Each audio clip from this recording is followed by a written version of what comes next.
Health Resort is unique, the only one of its kind. Experience the 4 paths of natural wellness: yoga, Ayurveda, acupuncture, and naturopathy. Each uniquely customized program improves the whole person to make every person whole. Come to WION Health Resort. Make your reservation at wion.com. To bring the benefits of the Subhash Chandra Show to your educational institution, teachers and students, send an invitation to Juhi Jha at juhi@such.org.in.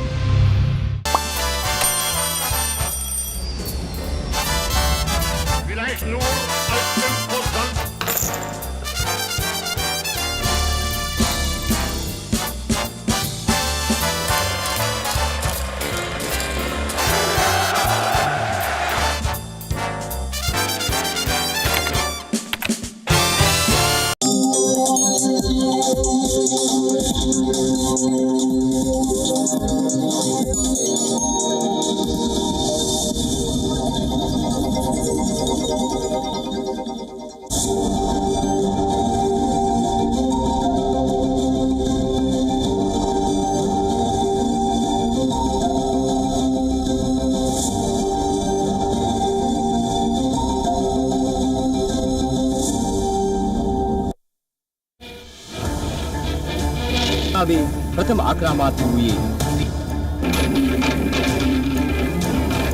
உறுதிபூர்வமாக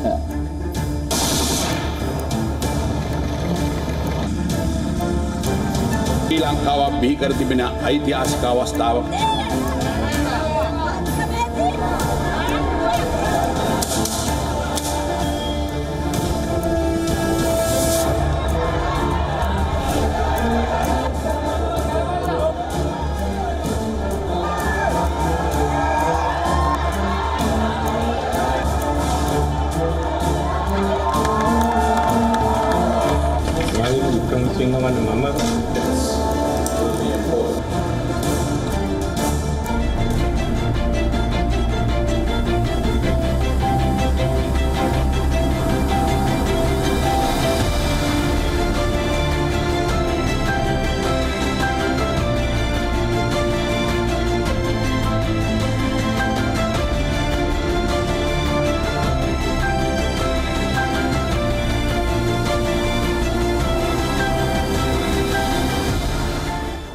Welcome to this week's edition of Inside South Asia with me, Dasuni Athauda, coming to you from Colombo, Sri Lanka.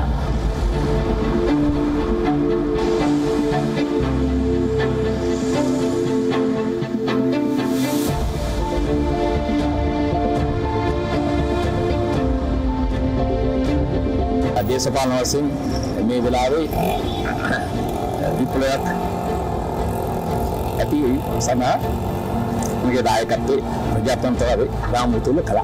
අපේක්ෂා මේ දැන් තියෙන පෞද්ගලික ආර්ථික ක්‍රමයේ උසස් මට්ටමකට ගෙන්න අපේක්ෂා අනිවාර්යෙන් කැපකල යුතුයි කියන පැත්ත මගේ සාවරයයි.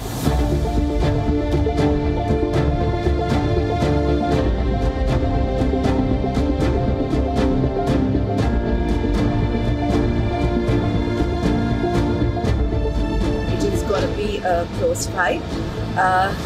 Personally, I vote for stability.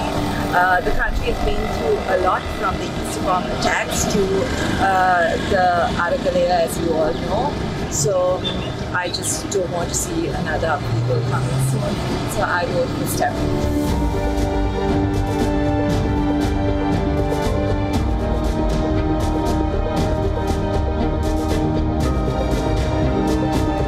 Honest government with good governance so that people will have confidence. Without corruption or anything, it should be a good government with good, honest people in good places, and professionals should manage the finances and the military stuff and all that without being politicized. We are looking for a new president to develop the country. So everybody is we have a inflation in the country, and economy also not good. So that's why people are expecting a new president.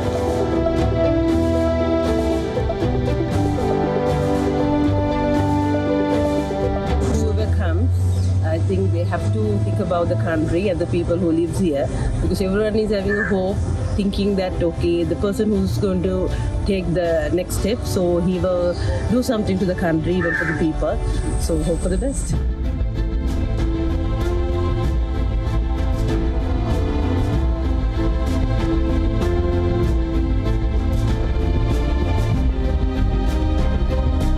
What does it mean for Sri Lanka? It's a turning point for Sri Lanka. To get away from the conventional politics which destroyed the country and the conventional economy which destroyed the country. And a new social system and a political system.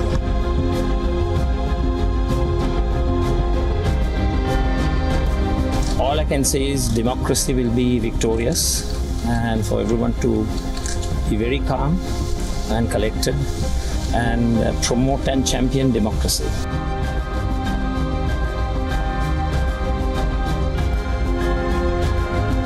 ජනතාව ඉතාමත් ප්‍රබෝධවත්ම ඡන්දය පාවිච්චි කරමින් තිබෙනවා. ඒ වගේම ජයග්‍රහණයෙන් පසුව සියලු දෙනාට සාමකාමී වන ලෙසත් ප්‍රජාතන්ත්‍රවාදී ගති ලක්ෂණය තමයි ඕනෑම පුද්ගලයෙකුට තමන් කැමති දේශපාලන ව්‍යාපාරයකට වැඩ කරන්න, තමන් කැමති දේශපාලන ව්‍යාපාරයකට ඡන්ද ප්‍රකාශ කරන අයිතිය තිබෙනවා. ඒ අයිතිය අපි දිගටම ආරක්ෂා කළ යුතුයි. ඒ නිසා ජයග්‍රහණයෙන් පසුව කිසිදු ප්‍රචණ්ඩත්වයක්, ගැටුම්කාරී තත්ත්වයක් ඇති නොවිය යුතුයි. අපේ රට අලුත් දේශපාලන සංස්කෘතියක් අවශ්‍යයි.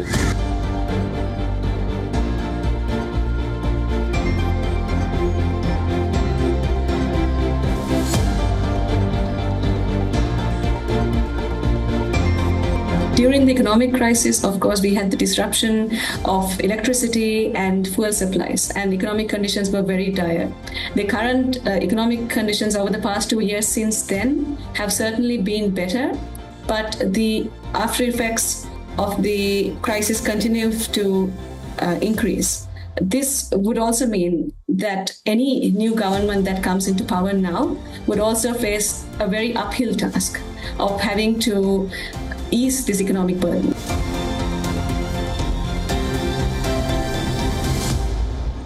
On to Pakistan. There has been some political drama brewing over the Pakistan's government's attempt to give the political executive more power over the country's judiciary. This has now resulted in a numbers game that brings back the age-old flashpoint between the Shehbaz Sharif government and the opposition led by Imran Khan. Here's more.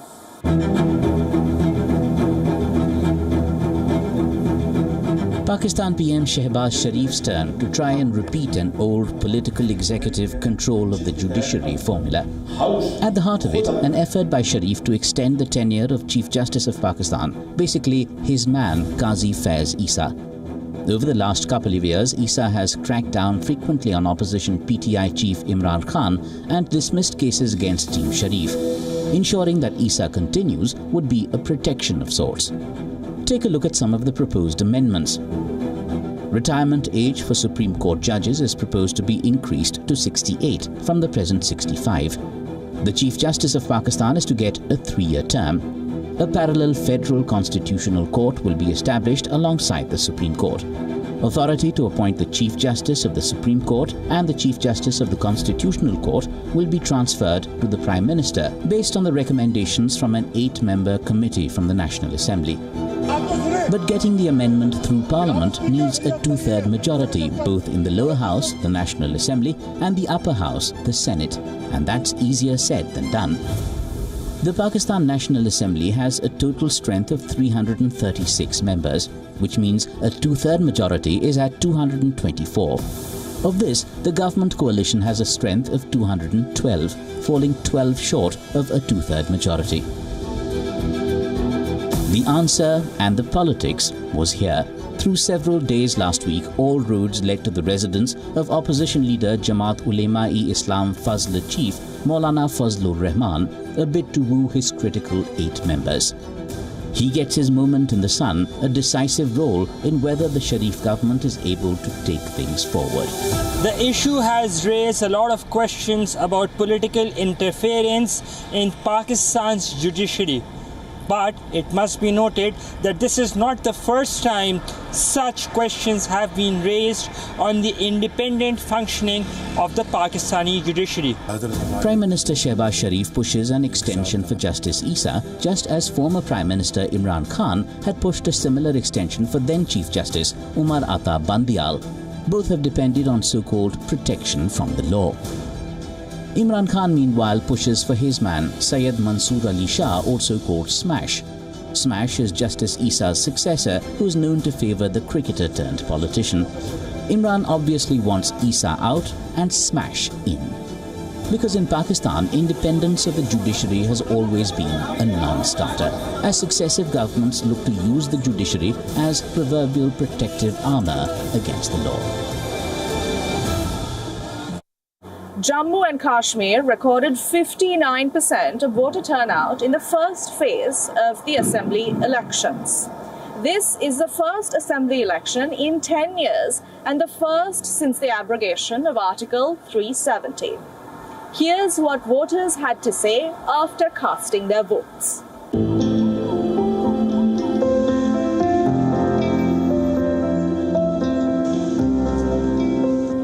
Voting जो एक अच्छा step है election commission of India की तरफ से, हम पिछले 10 साल से वेट कर रहे थे इसका, क्योंकि यहाँ पर प्रॉब्लम बहुत है, हमें हेल्थ की प्रॉब्लम, हेल्थ इश्यूज़ है ज़्यादा, एजुकेशन की प्रॉब्लम है, डेवलपमेंट की प्रॉब्लम है।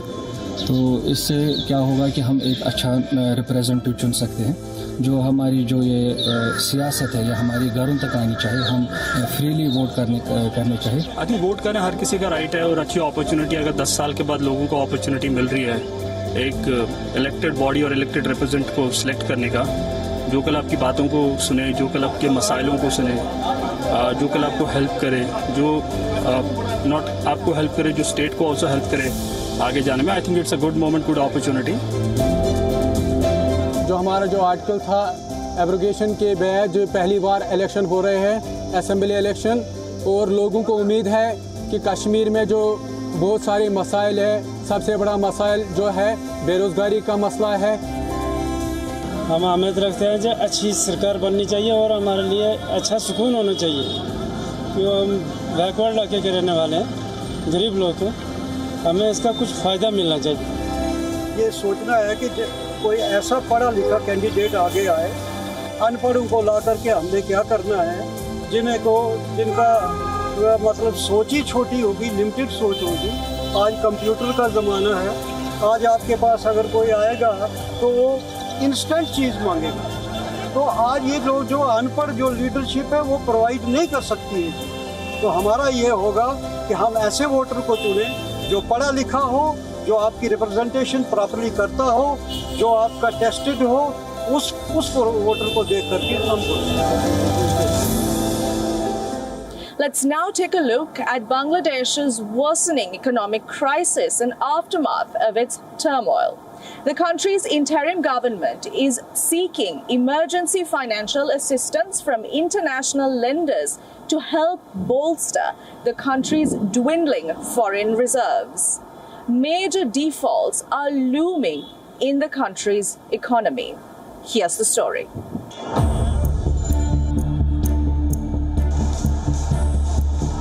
First, let's look at the cost of the violent political protests in Bangladesh. The country faces economic losses of $10 billion and counting as a result of the greatest political violence Bangladesh has ever seen. This will be a devastating blow to the country's efforts to strengthen dwindling currency reserves. According to Javed Akhtar, president of the Foreign Investors Chamber of Commerce and Industry, the curfews and internet shutdown imposed to suppress a violent student protest are anticipated to cost over $10 billion, higher than the initial assessment. That total economic cost is only a small portion of the 455 billion GDP. However, it puts Bangladesh in a dangerous position as the country's foreign exchange reserves continue to decline. Akhtar said while the country is slowly recovering with limited online and physical connectivity, full operations are yet to come back, and we are at best 50% of the economic potential. Bangladesh is seeking $5 billion from major international lenders, including the International Monetary Fund, to help rebuild its foreign exchange reserves. Muhammad Yunus, the head of the interim government, made this announcement in his recent address. On your screen is the breakdown for the $5 billion aid requested by Bangladesh from the foreign lenders. The government sought $3 billion in loans from the IMF, $1 billion from the World Bank, and $1 billion from the Japan International Cooperation Agency. The worst hit by the political unrest is the garments industry, which was its largest contributor to forex reserves. The unrest resulted in significant production halts. Factories like Urmi Garments reported a loss of approximately $107,000 in production, contributing to an overall loss of $2.2 million across multiple units. During this ongoing movement, the factories were fully closed for 6 days. We faced huge loss in these days. We lost 228,000 pieces of production and $107,000 in this factory alone. During this moment in clashes, our factory was closed and lost a lot of money. We went out of work, sitting idle at home. We were scared. We are poor people depending on daily wage and overtime. If we sit at home, how can we run our families? Separately, Dhaka's political shift is weighing on travel from and to India.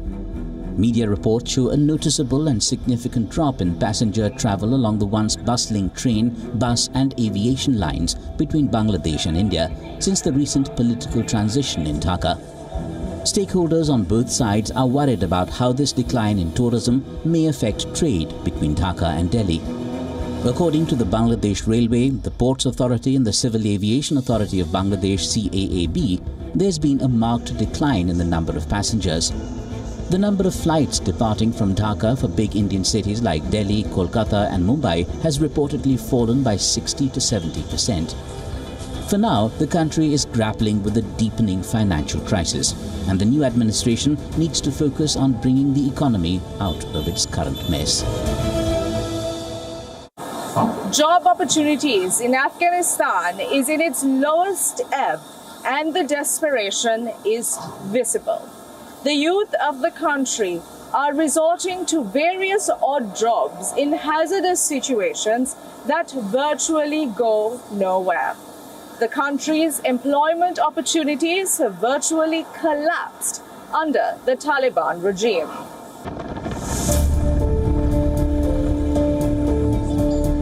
In the remote Afghan border town of Spin Boldak next to Pakistan, a small yet hazardous trade thrives amidst economic hardships and health risks. A group of men struggle to find tiny specks of gold with the help of acid. Men laboriously dismantle discarded electronics in search of precious metals. Syed Wali Agha, a 51-year-old veteran of this field, leads the operation. We extract around 150 grams of gold, but we don't extract copper. Some other people here extract the copper and ship it to Pakistan or to a big factory in Herat, where they extract it. The trade of recycling gold returned under the Taliban when acid was made available again. It used to separate the valuable metal from other materials. In one of the poorest countries in the world, buying and selling of gold is still a thriving business. Afghans buy gold, make jewelry from it and wear it. If they need it, they come back and sell their gold. Throughout Afghanistan, particularly in Kandahar, I can say with certainty that apart from gold, there is nothing else of monetary value. However, uncertainty looms for these men as modern electronics built with cheaper materials have made it to the market. This sector is not expected to grow. The new electronic devices are more durable and they don't contain gold. I don't think this business will develop any further and will disappear eventually. Just 100 kilometers away in the bustling city of Kandahar, the gold arrives at the local jewelry market. A multi-storied building houses several workshops where artisans like Mohammad Yasin refine the gold using blowtorches and terracotta dishes. However, Yasin has noticed a sharp decline in the amount of gold coming in from Spin Boldak, now receiving only 30 to 40 grams each week. Japanese electronic products such as remote controls, televisions, laptops and mobile phones contain gold, but Chinese electronic products do not contain as much. As you know, Japanese electronic products are decreasing day by day in the markets, and Chinese electronic products that are increasing in the markets contain less or no gold, which is why the quantity of gold from Spin Boldak is decreasing. It is possible that only 30 to 40 grams a week are reaching the market here. Many Afghans are forced to take up odd jobs like these to make ends meet. From street vending to selling used goods, Afghans are doing whatever they can to survive. The economy of the war-torn country has faced numerous challenges over the past few decades. Afghanistan's already fragile economy has crumbled further after the Taliban takeover in 2021, plunging millions into poverty.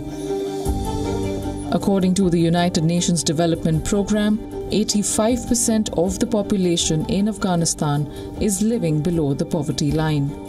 The Taliban regime's ban on the employment of women personnel in civil society organizations has only made things worse. Inflation continues to soar, making basic necessities unaffordable for most. Food insecurity and malnutrition are on the rise, with children the hardest hit.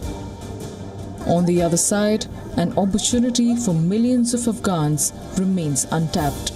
According to a joint study by the Pentagon and the United States Geological Survey, Afghanistan has an estimated $1 trillion worth of unexplored minerals. The country has over 1,400 mineral fields containing coal, copper, gold, iron ore, lead, natural gas and zinc, among many other minerals. These resources could transform its economic prospects if ever developed. But with the present conditions prevailing in Afghanistan, that remains a distant dream.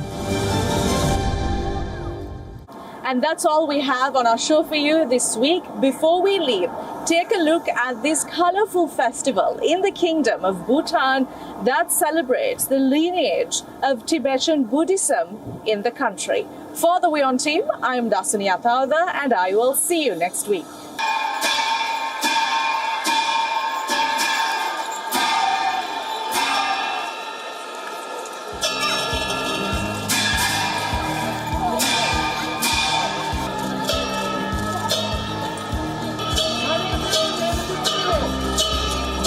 And Techu is a celebration where everybody comes together. It's a national holiday. It's a huge display of Bhutanese culture and tradition. We get to see some sacred marks dance, Bhutanese dance, singing, music, everything there. And the people gather here with their families. They take out the best dress out of the wardrobe.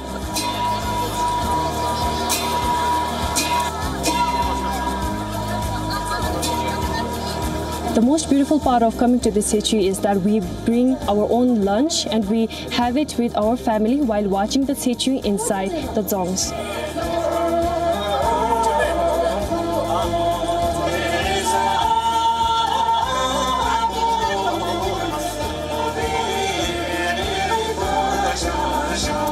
We're visiting Bhutan for the first time, and we were drawn to Bhutan for its country and its culture and its beauty.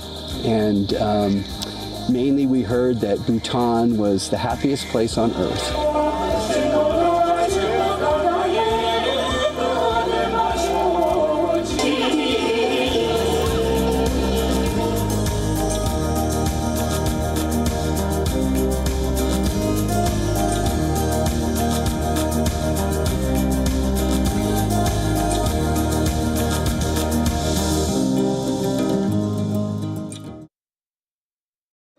The stress of our world can take a toll on our physical and emotional health. Here in New York's Catskill Mountains lies a luxurious place of healing called WION Wellness Center. The WION Wellness Center provides 500,000 square feet of natural methods to manage diabetes, hypertension, chronic pain, obesity, depression, anxiety, and other conditions. We use the traditions of centuries-old natural science from India, yoga, Ayurveda, acupuncture, and naturopathy in personalized programs that help you take charge of your own health. A minimum 5-day stay is recommended for best results. Book now at yo1.com. This week on Take It Out, we explain how you can protect yourself from the SIM swap fraud. We tell you how you can prevent your car from being stolen. And we explain what parents can do to keep their children safe on social media. This and more on WION World is One at these times.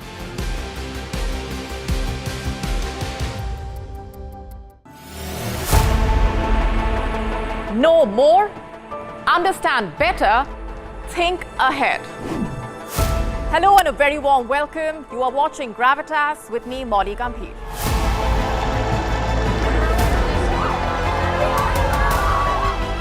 Get the facts, not the bombast. On the 26th of March, dynamic pricing, Baloch separatists, Gravitas cuts out the clutter. Gravitas keeps calm when others scream. Gravitas brings news to life.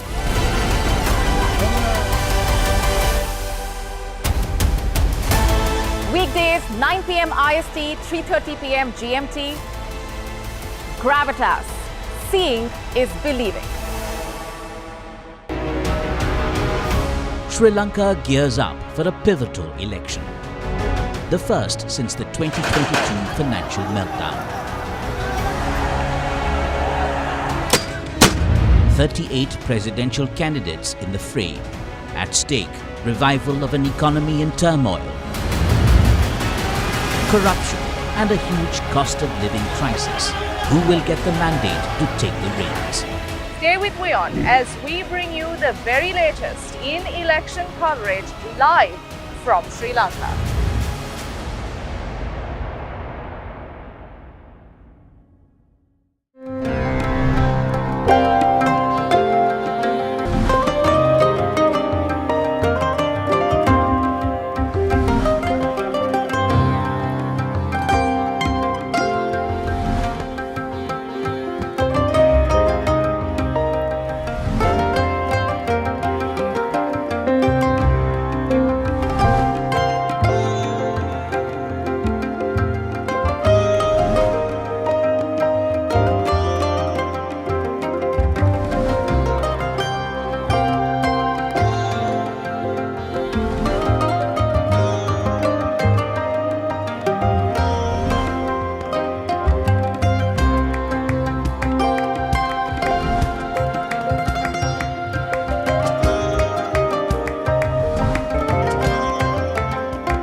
From the bustling trading floors of Wall Street to the vibrant exchanges of Asian stock markets, WION breaks it down for you to make sense of what's happening. as we reveal the key factors behind events, strategic battles, and the game-changing business decisions that shape the world. We bring you all of this and more on World Business Watch. To bring the benefits of the Subhash Chandra Show to your educational institution, teachers and students, send an invitation to Juhi Jha at juhi@such.org.in. WION, India's global voice, the channel that brings you the biggest stories from across the world through India's lens. Now available in more than 190 countries worldwide. Because we believe that the world is one. Watch us in Africa, Europe, USA and Canada, South America, Asia Pacific, Middle East and North African regions. Also available on these digital platforms across the world. WION, World is One.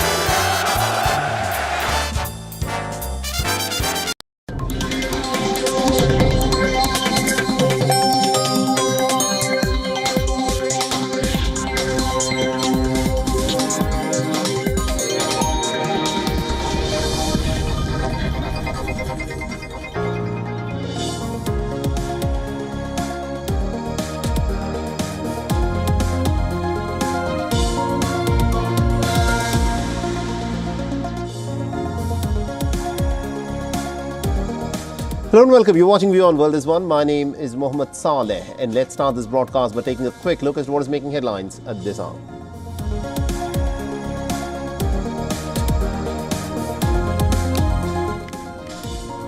The Indian Prime Minister Narendra Modi arrives at the Philadelphia International Airport. The Indian Prime Minister is to attend the annual Quad Summit hosted by President Biden in Delaware as part of his 3-day-long visit.